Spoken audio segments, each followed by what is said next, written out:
हरियाणा के विकास की बात करूं पहले, उससे पहले बैकवर्ड क्लासेस की।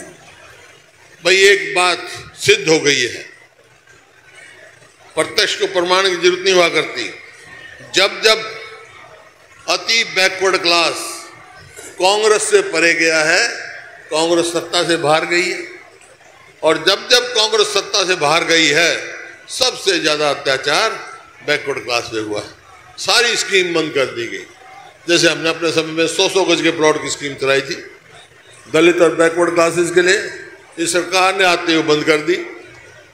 10 लाख 200 लीटर की टंकी और टूटी हमने दी, इनने वो स्कीम बंद कर दी। हमने बच्चों के स्कॉलरशिप की SC और BC ये बच्चों का पहली जमात से वजीफा देने की स्कीम बनाई, वो इन्होंने उसमें घोटाला कर दिया। और फिर नौकरी में हमने बैकलॉग पूरे करने के काम किए, प्रयास पूरा किया। सरकारी नौकरियों में इन्होंने आते ही कौशल रोजगार निगम बना दिया। इसका मतलब क्या है? ना तो उसमें मेरिट है, ना रिजर्वेशन है, ना पक्की है वो ठेके की नौकरी। जैसे लेबर चौक में होती है ना, आज के लिए ठेका पे आ जाओ भाई, ऐसे मतलब हमारे युवाओं के साथ खिलवाड़ करी जा रही है। उसका नतीजा ये हुआ कि बैकवर्ड क्लासेस का बैकलॉग इतना हो गया है। इनका मकसद यही था कि कोई रिजर्वेशन ना करो, बैकवर्ड क्लास दलित को नौकरी मत दो, नहीं दिए, वंचित रह गए वो।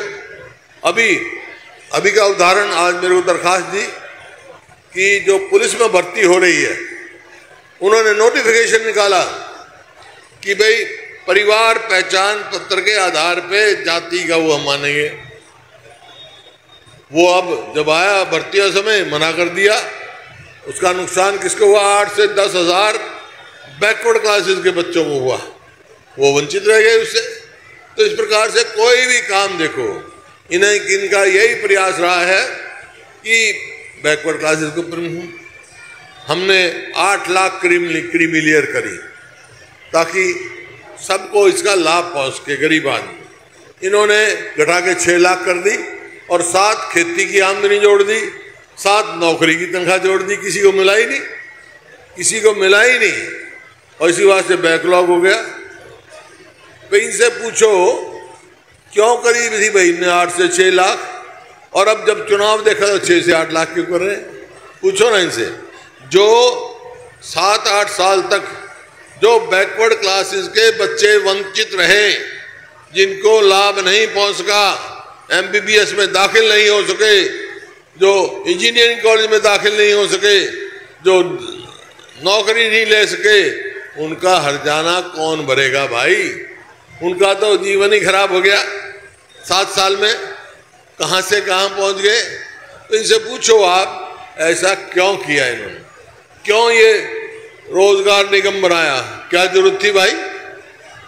ताकि रिजर्वेशन ना रहे। कोई रिजर्वेशन नहीं है उसमें। कह रहे हमने इतनी नौकरी दे दी, किसमें? कौशल रोजगार निगम में। उसमें रिजर्वेशन कितनी है भाई? पूछो, रिजर्वेशन का प्रावधान ही नहीं है। तो इस किस्म की नीतियां हैं।